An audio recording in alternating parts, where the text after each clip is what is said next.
worn out on games with drab palettes and dramatic characters, then Sunset Overdrive is just the game you need to lift your spirits. It's a liberating experience that trades in rules and drama for freedom and pure, unadulterated enjoyment. And it never pretends to be anything but an excuse to swear like a sailor, jump off a skyscraper, and blow up a gang of monsters. Holy shit! I think it worked! It's the end of days after the evil energy drink corporation Fizzco poisoned almost the entire population of Sunset City, turning them into violent rage beasts known as OD. It's up to you to kill the horde and liberate the city, but before your crusade kicks off, you get to create a character of your choosing from a wide variety of silly creative options. Make no mistake, Sunset Overdrive is immature on all fronts. Nearly every character swears up a storm, dropping F-bombs like it's going out of style. However, unlike many games that take this approach, the vulgarity never feels forced, and it reinforces the attitude that permeates the game. Am I right? But seriously, those motherfucking OD will tear you apart, be careful. Sunset City is large, dense with buildings and artifacts, with plenty of variation in architectural style. Everything's coated in a bright, saturated coat of paint, giving the game a Pixar-like quality that's easy to love. When you're in the midst of battle, sometimes with what seems like 100 enemies, the screen fills with explosions, bursts of lightning, and bright green ooze. Of course, when you're zipping across town, you're going to miss a few of the finer details, but you'll be having too much fun to care. One of Sunset Overdrive's core mechanics is its mobility system, which allows you to grind on almost everything, jump incredibly high, and eventually walk on water.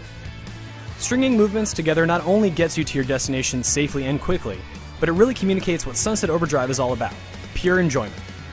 Sometimes you slightly miss your mark, but that's okay, because the game is very forgiving when it comes to timing. Once you get the hang of each movement, you can free run from one end of the city to the other without ever touching the ground, and it's a wonderful feeling. You must explore every nook and cranny just like you would in Crackdown in order to find collectibles that go towards amps, powers that boost your abilities. But you can make it easier on yourself by purchasing maps that pinpoint their locations.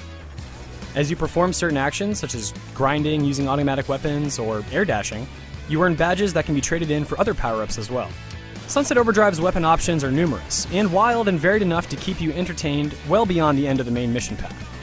You start out simply enough with an automatic record gun and a shotgun that sets enemies on fire, but by the end of the game you've got an acid sprinkler, a bowling ball cannon, an explosive teddy bear launcher, and a gun that bombards enemies with fireworks and illusionary Chinese dragons. At the start, it feels like all you're doing are fetch quests. It definitely helps that moving and shooting are so fun, but you still pine for something different after the dozenth fetch quest in a row. Give it time, however, and you'll discover a wider variety of challenges, including a hefty dose of environmental traversal challenges and combat scenarios that keep you entertained. There are also more than a few great boss battles that challenge your ability to act quickly and move effectively, and these are some of the best moments in the game. Just when you think you're on the verge of boredom, a crazy over-the-top mission appears, reigniting your enthusiasm.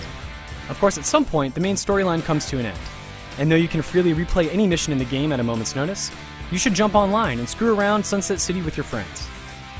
Hop into the Chaos Squad booths around the map, and you and a team of 7 other warriors can tackle horde-like throngs of enemies, defend outposts, and put your traversal skills to the test. It is difficult with a party of less than 8 people, which may prove problematic for some that only want to play with a small group of friends.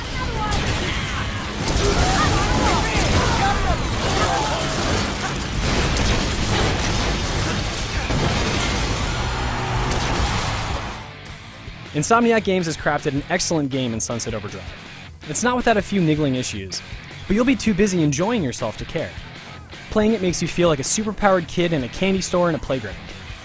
You can compare it to games like Crackdown, Tony Hawk's Pro Skater, or Ratchet & Clank, but by combining the best of those elements from those games into a single package and injecting it with an anything-goes rock and roll attitude, you never think of it as anything but a singular achievement that stands tall on its own merits. It's easily one of the best games on the Xbox One, and a refreshing shot of merriment.